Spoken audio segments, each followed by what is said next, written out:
libertad y responsabilidad son importantísimos. Son claves para poder comprender que el ser humano puede equivocarse. Si yo soy libre, puedo equivocarme. La libertad no va a exigir éxito, que lo voy a hacer bien. Y solamente una persona que es libre y tiene la habilidad para dar respuesta a las preguntas de la vida puede equivocarse. Por naturaleza cometemos errores, afortunadamente, porque entonces seríamos máquinas, ¿no?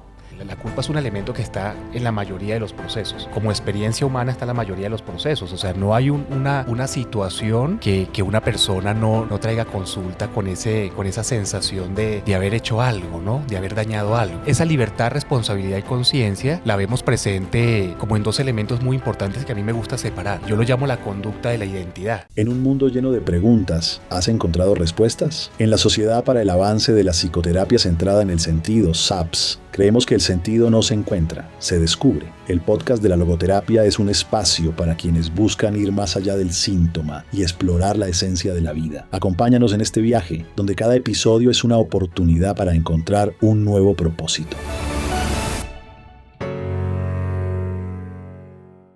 Hola, les doy la bienvenida a un nuevo episodio del podcast de la logoterapia. Un podcast para aprender a vivir de la manera existencial, a conectarnos con el mundo, autotrascendencia, y conectarnos con nosotros mismos, autodistanciamiento. Hoy nos acompañan en este episodio Eva Páez y Jaime Toro. Estaremos trabajando el tema de la culpa, uno de los elementos claves de la tríada trágica de Viktor Frankl. Eva, bienvenida. Hola Juan, qué rico estar otra vez por aquí, compartir con ustedes. Muchas gracias por la invitación. Me alegra encontrarnos porque la vez pasada no pude yo estar y me alegra poder tener la oportunidad de compartir un episodio contigo. Gracias, es un honor para mí. Jaime, qué alegría volver a estar aquí como coanfitriones de este episodio. ¿Cómo vas? Como coanfitriones, ¿no? Súper contento y compartir junto a Eva pues este episodio que es tan interesante. En algún momento hablamos de la tríada trágica y acordamos quedarnos en un episodio centrados en el ejercicio de la culpa. ¿Sí? Así que no, súper contento. Gracias por el espacio nuevamente. Hoy precisamente vamos a trabajar la culpa. La tríada trágica de Viktor Frankl nos habla de culpa, sufrimiento y muerte. Pero hoy principalmente vamos a trabajar el espacio de la culpa. Eva, ¿cómo fue para ti acercarte al concepto de la culpa desde Viktor Frankl? Mira, a mí me parece que el planteamiento que se hace es maravilloso porque la culpa está desafortunadamente, y sobre todo en psicoterapia, no sé si vemos cómo la culpa está, podemos decir, satanizada, porque muchas veces en una mala interpretación a veces lo que sucede es que se lleva o se trata de eliminarla, cuando efectivamente es un sentimiento que es supremamente valioso desde la logoterapia. Lo que nos enseñan es que es una invitación para un proceso de cambio, un proceso de transformación, ¿no? Es una invitación a la posibilidad. Entonces, pues fue muy interesante porque es como cambiar ese concepto que traíamos de muchas veces en ocasiones, creo que yo lo decía en consulta como, no, mira, la culpa hay que reemplazarla, es mejor no aproximarse a ella, hay que quitarla. Y es maravilloso cuando nos hacen es la invitación como una posibilidad que está directamente relacionada con el concepto de responsabilidad. Jaime, ¿cómo ha sido tu aproximación a la logoterapia y el tema de la culpa? ¿Cómo lo has visto en tu vida? Sí, hay una coincidencia con lo que Eva compartía, y es que en mi formación como psicólogo pues también tuve una aproximación mucho más clínica, ¿sí? Entender la culpa desde la mirada clínica era eso, ¿no? Como verlo como algo quizás negativo, pero llegar al mundo de la logoterapia y empezar a explorar la culpa de una mirada diferente, desde una mirada diferente, era entenderla en ese momento como no solamente como un ejercicio de síntoma, sino como una expresión de lo humano. ¿Sí? Expresión de lo humano. Y bueno, el trabajo de la logoterapia, ese trabajo que invita a la percepción de lo valioso, al ejercicio de la responsabilidad que comentaba Eva, pues hizo completamente pues que se transformara no solamente el concepto de culpa que venía manejando a nivel profesional en ese momento, sino también a diferenciarla, porque me imagino que ya hablaremos un poquito más de eso, pero hay unas categorías donde podemos colocar a la culpa en esas diferentes dimensiones. Entonces, de lo clínico a lo existencial, creo que ese ha sido mi salto para poder entender mejor esto como una expresión humana. De cierta manera, la filosofía existencial, cuando empieza a desarrollarse, principalmente en Europa, tenía como planteamiento poder conversar sobre algunos elementos que a veces como que no eran bien vistos. Cuando hablamos de las terapias existenciales, también empezar a hablar de algunos elementos humanos que muchas veces queríamos dejar de lado en la terapia, porque si hacemos terapia es para mejorar, y si es para mejorar no hablemos de las cosas malas. Y el existencialismo y las psicoterapias existenciales, como la logoterapia, dicen que es muy importante hablar de algunos conceptos que son difíciles: la angustia, la ansiedad, el miedo, la muerte, la culpa, el sufrimiento, porque desde ahí, en esas conversaciones, se pueden generar transformaciones. Viktor Frankl, de cierta manera, nos decía que eliminar la culpa es eliminar la dignidad humana. ¿Cómo has visto tú, Eva, en tu trabajo como psicoterapeuta, ese cambio de pasar de esa mirada que nos decías al principio de la culpa hay que eliminarla y satanizarla, esto es peligrosísimo, a trabajar realmente la culpa? ¿Cómo viste que eso ha cambiado? Digamos, los resultados, o cómo mejor ha ayudado a las personas a poder hablar de un elemento que a veces puede estar satanizado. Mira que precisamente en esta semana que lo conversaba con un consultante que está en una situación, está transitando una situación de duelo afectivo muy fuerte,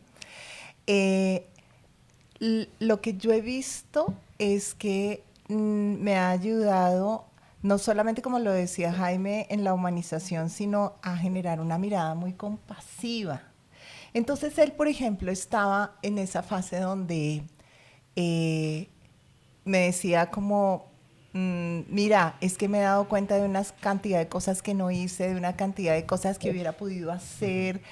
Y yo le explicaba y yo le decía, vamos a darle el valor a eso que estás sintiendo, porque es supremamente valioso, ¿cierto? O sea, es dignificar son situaciones que hasta ahora estás viendo porque no lo podías ver. Le hacía yo la pregunta, ¿esto que traes a consulta lo habías podido ver dentro de la relación? Y entonces él me decía, no.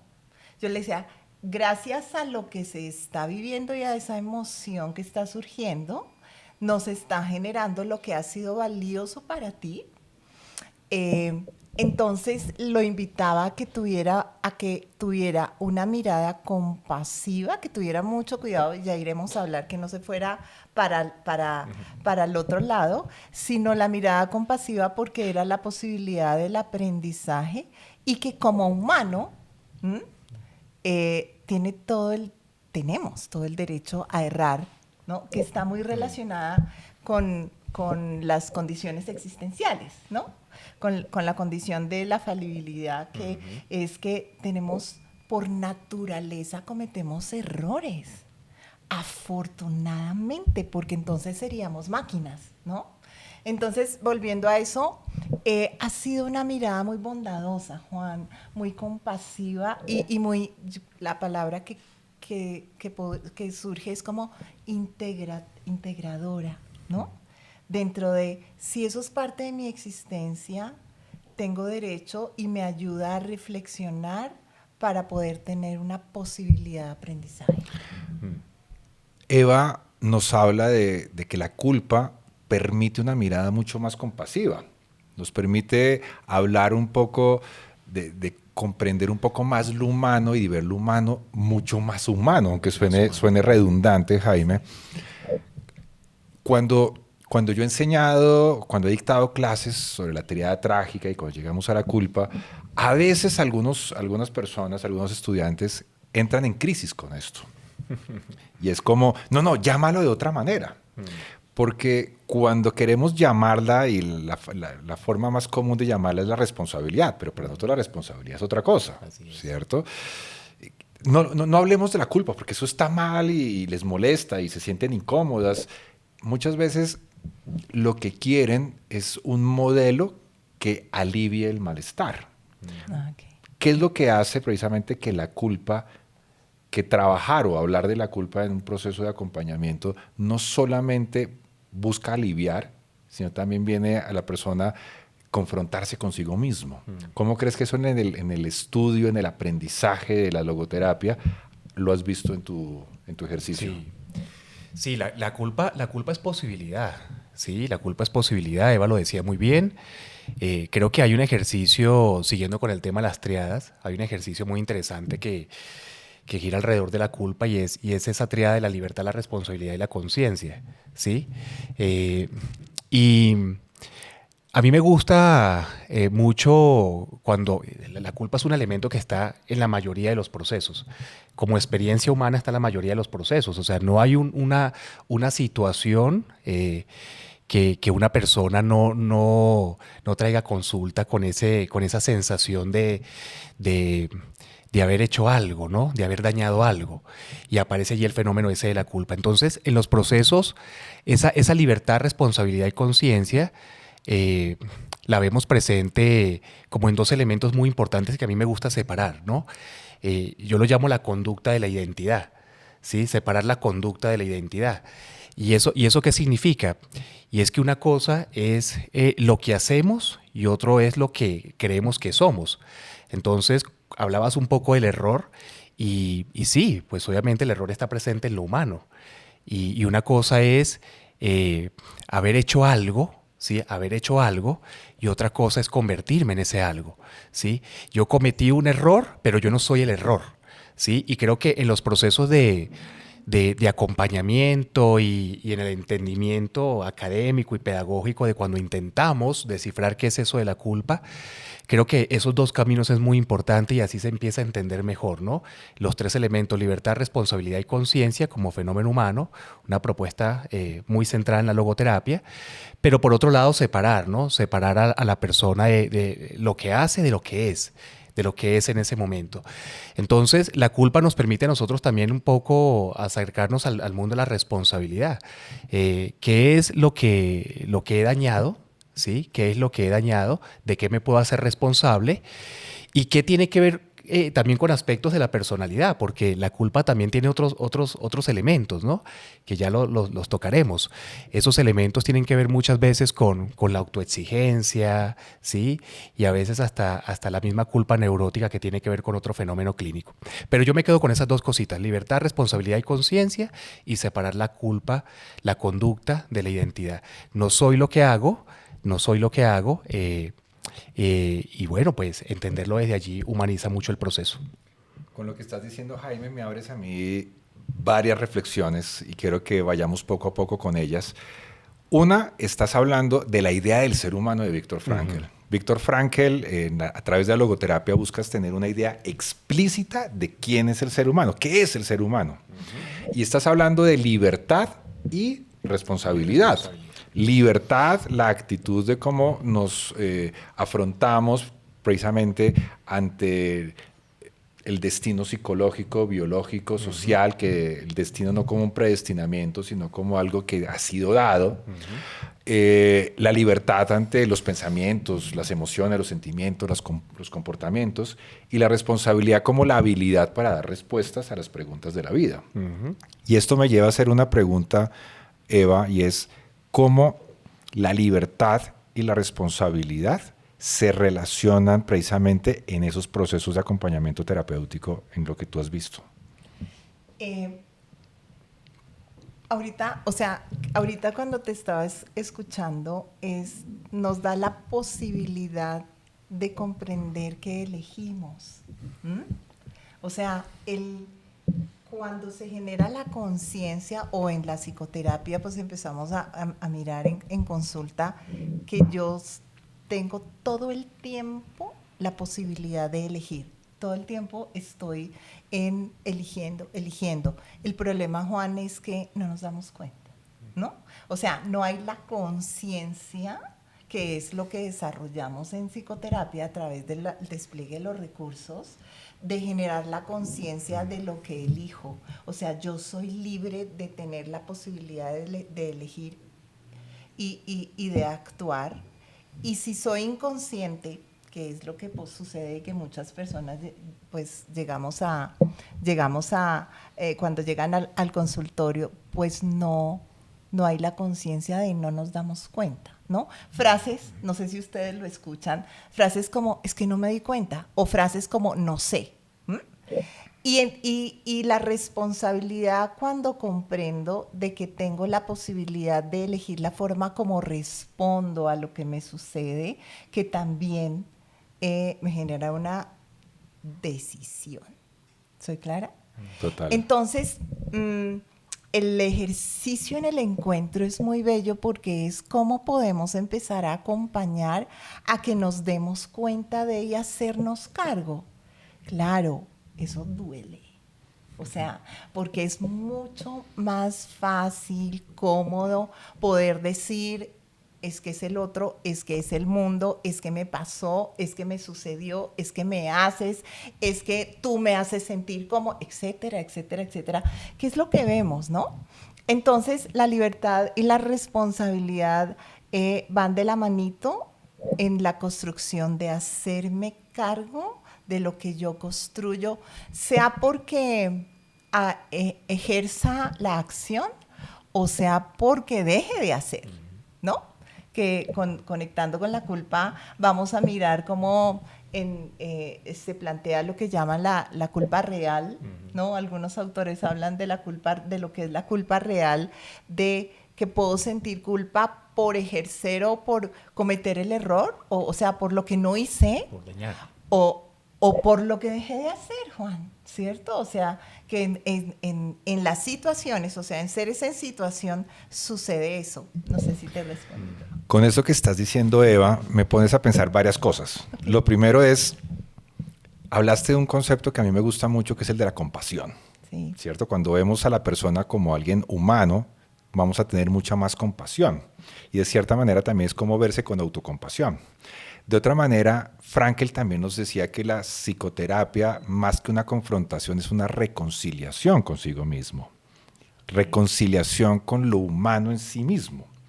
Y esto me lleva, Jaime, a hacerte una pregunta y es, tú hablabas de algo que me gusta mucho y es, una cosa es, o sea, que yo haga una bobada no me convierta a mí en un bobo. Así es. Como que la gente piensa que una conducta ya lo va a determinar en su identidad, en su esencia, que es que es mi esencia, sufren con el tema de la esencia.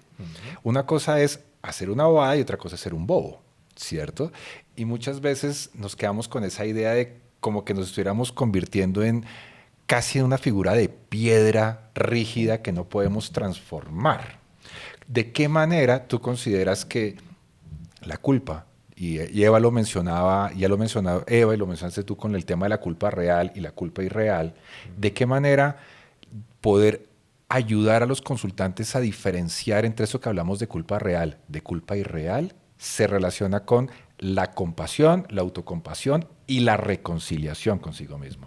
Sí, el ejercicio de acompañar, y creo que lo decía Eva al inicio, es un concepto que es fuerte, o sea, la culpa es un concepto fuerte. Es fuerte para nosotros los que acompañamos, los que estamos en el mundo de la psicología, de la psicoterapia. Imagínense lo que puede resultar para una persona que quizás esto no forma parte de su lenguaje común. Uno escucha culpa y prácticamente estamos hablando de algo oscuro. Y creo que allí comienza el trabajo en el proceso de acompañamiento, porque hablando de reconciliación, creo que lo primero es quitarle el peso social que tiene la culpa y que a veces es malentendido. Sí. Y ese peso empieza a caerse cuando las personas empiezan a entender realmente la función real de la culpa en la situación y en lo que está atravesando en ese momento. ¿Cuál es la función de la culpa? La culpa puede ser una muy buena aliada, de hecho hablamos de posibilidad, puede ser una muy buena mensajera, y creo que el primer camino es aprender a reconocer, por eso hablábamos de los tipos de culpa. Hablamos de una culpa real, lo mencionabas muy bien, la culpa real es cuando realmente pues tenemos responsabilidad sobre lo que ha pasado, ¿no? Una persona que en medio del error, no sé, pues termina cometiendo algo y dañando a alguien. Y la culpa viene con un mensaje muy importante, ¿no? O sea, como con conciencia decir, oye, tienes que hacerte responsable de esto. Pero hay otras culpas que no son tan reales, ¿sí? Y esas culpas muchas veces vienen con la autoexigencia, como lo mencionaba. Hacernos responsable de cosas que no podemos controlar, ¿sí? Situaciones que definitivamente no están dentro de nuestro dominio. Otro tipo de culpa como la neurótica, ¿no? Eso tiene que ver un poquito más con el marco clínico. Y poder diferenciarla es poder entender que en ese ejercicio de reconciliación, en dónde me encuentro yo, ¿sí? En dónde puedo posicionarme para hacerme responsable. Y eso es maravilloso cuando uno está en un proceso de acompañamiento, porque ese es el ejercicio de la reconciliación. Las personas empiezan incluso a diseñar formas para poder atender de lo que sí pueden en este momento controlar y de lo que se tienen que hacer responsable. Entonces creo que en la primera etapa del ejercicio, en el ejercicio de acompañamiento, reconciliar a la persona con ese concepto y con esa mirada, yo creo que es abrir una luz, es abrir una puerta. Y allí pues seguirá explorando muchas cosas, porque cuando se abre esa puerta, las personas empiezan entonces a darse cuenta que hay muchas cosas a lo largo de la vida de las que se han estado culpando, que quizás no había responsabilidad completa, no había responsabilidad real. Y empieza como un proceso de reconciliación. Qué bien, cuando te estaba escuchando, una de las cosas o las preguntas que yo hago, Juan y Jaime, es ¿cuál es la función de la culpa? Depende de la situación que estemos viendo, les hago la pregunta de ¿cuál es la función? Entonces, cuesta mucho trabajo, como así que la función o la utilidad, ¿no? ¿Qué utilidad tiene esta culpa? Porque, no sé si lo han vivido, le cuesta mucho trabajo a veces diferenciar entre la real o la irreal, o creo que en la irreal está la neurótica también está la neurótica, sí. Entonces, les hago como la diferenciación de, bueno, ¿cuál es la culpa donde tú cometiste un error que va en contra de los valores, claramente, y que te genera esa sensación que afortunadamente te genera? Porque ¿qué sucede cuando esto no genera y estamos hablando de una culpa real? ¿Cierto? O sea, es muy grave cuando una persona no se siente, bueno, no sé por qué se me viene la palabra como tribulación, ¿cierto? Frente a un acto erróneo que genera daño o autodaño. Eso sería muy grave. Entonces, en la explicación una cosa es la sensación que yo tengo que me hace ver que tengo un valor, que tengo una escala de valores, y por eso tengo esta sensación que me genera tanto malestar, que tiene combinación como de dolor y rabia. O les iba a preguntar acá, porque venía con la idea, no sé si a veces dolor y miedo, ayúdenme con eso, si no sé si a veces hay como dolor y miedo, o yo le meto el miedo a mis culpas, ¿no? Eso sí, depende de cada persona. Pero dije, les voy a preguntar en el podcast, porque sí, sé que la combinación de dolor y rabia está, ¿cierto? Entonces es supremamente valioso, pero necesitamos descubrir también cuál es la función de cuando la uso como autocastigo, que eso es otra cosa, que ahí ya entraríamos a mirar, ya estaría en la categoría de la neurótica, ¿cierto? De quedarme como el autocastigo, y se me puede volver no estrategia, sino fuente para generar estrategias. Total, y están planteando varios elementos que son importantes, y es, o sea, la culpa real tiene que ver con una elección, ¿cierto? Ya sea por omisión o por acción, que generó una consecuencia en contra del sentido. Y en ese momento, la culpa se convierte en una nueva pregunta. Okay, o sea, la culpa se convierte en una experiencia que es la consecuencia de haber decidido o elegido en contra del sentido, por acción o por omisión. Okay. Ahí aparece la experiencia de culpa, ¿sí? ¿Cierto? Y esa culpa esa experiencia se convierte nuevamente en una pregunta donde la responsabilidad nos invita a la transformación. Clarísimo. Ahora, cuando hablamos de la culpa irreal, ¿cierto? Que es algo completamente distinto, a mí hay 4 elementos que son claves para poder reconocer la culpa irreal. La culpa irreal está hablándose con los límites humanos. No puedo hacerlo todo, no Ok. puedo estar en todas partes, Sí. no puedo tenerlo todo y no puedo hacerlo todo. Saberlo todo. Saberlo todo. Saberlo todo. No puedo hacerlo todo, no puedo estar en todas partes, no puedo tenerlo todo y se me olvidó la cuarta. Saberlo Saber. todo. Saberlo todo. Y es el tema. Si yo supiera que eso iba a pasar, no lo hubiera dejado ir a esa fiesta. Pero ¿dónde está tu bola de cristal? O sea, algo así de ese estilo, ¿cierto? Es que si yo lo hubiera hecho, no hubiera pasado esto. Es que tú no puedes hacerlo todo. O sea, los límites humanos se relacionan muy fuerte con el tema de la culpa irreal, ¿cierto? Clarísimo. Clarísimo ahí.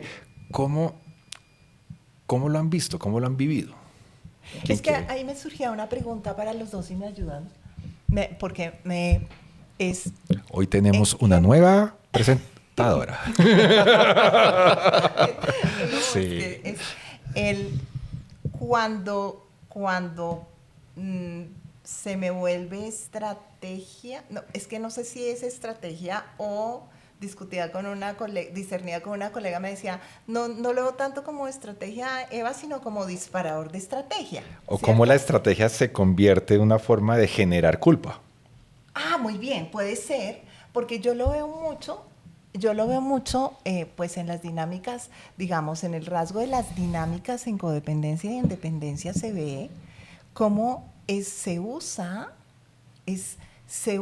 la culpa, ¿no? Para desencadenar victimización, para no tener que ver la realidad, siendo esto procesos muy dolorosos, ¿no? O sea, con todo el respeto estamos mirando lo que se siente, pero me acomodo porque ¿qué pasa? Cuando hago la pregunta es, ¿y qué pasa si expío la culpa? ¿Qué pasaría? Pues tengo que ver la realidad en lo que estoy y asumir la libertad para desencadenar la responsabilidad. No sé si lo estoy diciendo Es al que revés. de cierta Sí. manera, Narcis, lo que estás diciendo, estamos conversando sobre lo mismo. Dale. Y es, uno muchas veces las estrategias y la culpa, ¿cierto? La culpa se convierte en el resultado de una estrategia, ¿cierto? Pero es que si quito la estrategia, ¿cierto? Sí, Tengo que asumir mi vida. absolutamente. Y al asumir mi vida no es tan fácil. Porque es más fácil, es que yo tengo Es que muy estar, amenazante. o sea, si tú estás hablando de la dependencia, ¿cierto? La dependencia, por ejemplo, la dependencia activa es, si yo te cuido, te voy a salvar. Por lo tanto, tu salvación depende de mí. Y si tú tienes una recaída por hablar de consumo o a ti te pasa algo malo, es culpa mía por yo no haber estado pendiente. Claro. Y eso lo que hace es reforzar precisamente la estrategia. Ok. Cuando yo suelto la estrategia, ¿y ahora qué hago con mi vida? Y ahí viene la pregunta es, ¿de qué me quiero liberar? De experimentar culpas que no son reales. Una culpa Exactamente. irreal que puede ser Ok. una culpa de estrategia, una culpa neurótica de la personalidad, de la estrategia de la personalidad, ¿cierto? ¿Y para qué suelto esto? ¿Qué hago con mi vida a partir de este momento? Clarísimo. ¿En quién me convierto? Si yo antes era la salvadora o el salvador, ¿ahora quién soy? ¿Y ahora qué hago conmigo? ¿Ahora qué hago con mi vida? Entonces, por eso mira que el elemento que estaba planteando Jaime hace un momento de cómo la conducta, estamos muy cerrados a la conducta me convierte en algo y es como si eso que me convierto no pudiera transformarse, como que me convierto en piedra. Sí, Y ahí es donde me entra esa parece culpa que no se súper puede lindo. transformar a través de la culpa neurótica de la estrategia de la personalidad. Sí. No, y es paradójico porque en el ejercicio de la culpa también hay mucha evitación, ¿no? Hay mucha evitación porque hablábamos de la responsabilidad y la responsabilidad justamente es eso, ¿sí? No evitar, Es no ¿sí? No evitar. El llamado a hacerse responsable, especialmente cuando hablamos de lo real, es una forma de meternos nuevamente en la vida, ¿no? En la existencia y dejarnos tocar también por todo lo que trae la responsabilidad, porque cuando estamos haciendo o trabajando en ese ejercicio de la reparación, aparecen otras cositas que no son cómodas, sí, que no son cómodas. Y aparece también el tema de la misma personalidad, ¿no? Imagínense en el mismo ejercicio de perdón, pedir disculpas, cosas tan sencillas como tener que enfrentarse a la vergüenza, hacerse cargo de eso. Entonces hay mucha estrategia allí, hay mucha estrategia en la culpa. Yo creo que después de lo que está diciendo Jaime, lo que hemos conversado y las miradas de nuestro productor, creo que es importante que empecemos a hablar un poco de qué hacer con la culpa real. Pero creo que esta conversación nos va a quedar, vamos a seguir porque creo que hay muchos Siempre nos mucho quedamos tema cortos para cuando seguir hablamos de la tarea trabajando. trágica. Siempre quedo en punta. Hay mucho tema para seguir trabajando. Sí. Centrémonos entonces principalmente en la culpa real. Si yo experimento una culpa real, ¿qué hago con ella? Bueno, dentro de la culpa real, la importancia es conectar con la sensación de arrepentimiento, ¿cierto? O eso lo planteaban en la logoterapia, ¿cierto? Porque existe culpas, si no hay arrepentimiento, no puede haber reparación. Exacto. ¿Cierto? O sea, primero reconocerla. Es reconocerla. Reconocer. Entonces, el poder aceptar y reconocerla creo que es el primer paso, ¿cierto? Definitivamente me equivoqué, lo hice, no me di cuenta y el arrepentimiento implica es como lamentarlo, ¿cierto? O sea, lamentarlo, o sea, conmigo mismo y con el otro. Entonces, si yo tengo la posibilidad de reparar, hay situaciones o muchas situaciones me da la vida la posibilidad de reparar, como Jaime lo decía, poder generar la suficiente humildad o acto de contrición de poder decir cómo reparo, qué hago, ¿cierto? O sea, recuerdo una experiencia en la vida, pues es que la vida no perdona, ¿no? Que me sucedió donde yo había cometido un error muy grave en mi vida, no tanto activa, ya estaba en recuperación, pero y fue muy fuerte y resulta que llega un día y me toca en el consultorio la hermana de la persona a la que yo había generado, digamos, La afectación. La afectación. Y resulta que en el proceso, afortunadamente yo a veces hago estratégicamente o porque me surge, es que hago lo que es la autorreferencia, es que se llama, o sea, hablo con los consultantes de lo que me sucede. Afortunadamente había yo compartido y resulta que yo no me di cuenta, sino cuando empiezo yo a mirar en el transcurso, yo no me di cuenta en el momento que ella llegó. Fue en el transcurso de la psicoterapia cuando empiezo a ver, oiga, esta es hermana de esta persona. Y un día en sesión hubo una, como confrontación frente a, oye, mira, es que yo soy fulanita de tal. Y en ese momento le digo, necesito que me regales el teléfono de esa persona. porque necesito hacer una reparación. Fue una situación muy bella, muy difícil, como lo decía Jaime, o sea, enfrentarte con la vulnerabilidad, con la humildad de poder decir lo lamento. Pude tener un encuentro con esta otra persona que fue muy bello. Y la reparación, entonces, después de ese encuentro, como al mes me llama y me dice, yo quiero que usted atienda a mi hijo. Y yo era como, ¿en serio? O sea, espera un momentico, ¿me estás diciendo que? Y entonces ahí fue cuando dije, ok, la forma de hacer reparación es que voy a atender a tu hijo, ¿cierto? Estoy hablando en distintos tiempos. Entonces, si yo tengo la posibilidad de reparar, pues es maravilloso, pero a veces no está el otro para reparar. Entonces, para eso está la belleza del encuentro, donde nosotros podemos hacer ejercicios y transmitirle al consultante de cómo poder, de una manera o de símbolos, de poder hacer reparaciones o hacer reparaciones con otros. Lo que directas. se llama la línea de vida, ¿no? O sea, si yo cometí un error contigo y tengo la posibilidad de poder donarme en un tercero, eso es una forma de reparar. Así es. Y hay un tercero que yo veo en consulta, y no sé si lo viven, y es la reparación conmigo, ¿no? O sea, porque tengo la posibilidad de reparar con el otro la situación, pero para eso necesito repararme conmigo, al serme humano, ¿no? Al poder perdonarme y al darme la posibilidad de del aprendizaje. Bueno, como ya vamos cerrando y este episodio queda pendiente para un segundo episodio, un nuevo episodio, me parece maravilloso. La culpa parte porque 2. Es más contenido, es más contenido para La el culpa podcast. parte 2. ¿Qué se llevan de esta primera aproximación al tema de la culpa? Sí. No, mira, yo me quedo con algo muy importante. Creo que esta partecita que nos comentaba Eva ya para finalizar y qué es hacer, o sea, qué hacemos con la culpa y cómo se trabaja. Yo lo pongo en 4 partes, ¿no?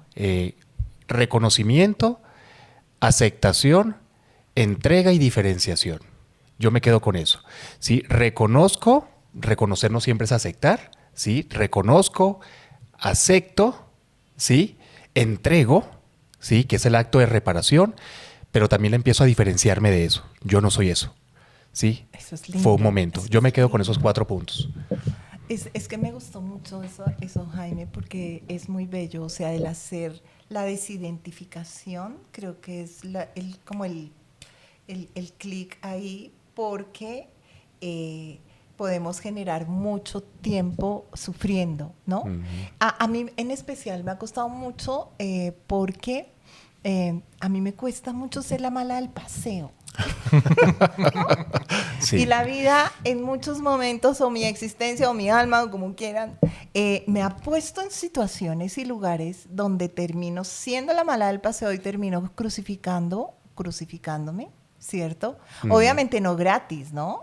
Tengo mis grandes responsabilidades por omisión o por elección. Entonces, el aprender a poder espiarla y resignificarme ha sido muy saludable para mí, ¿cierto?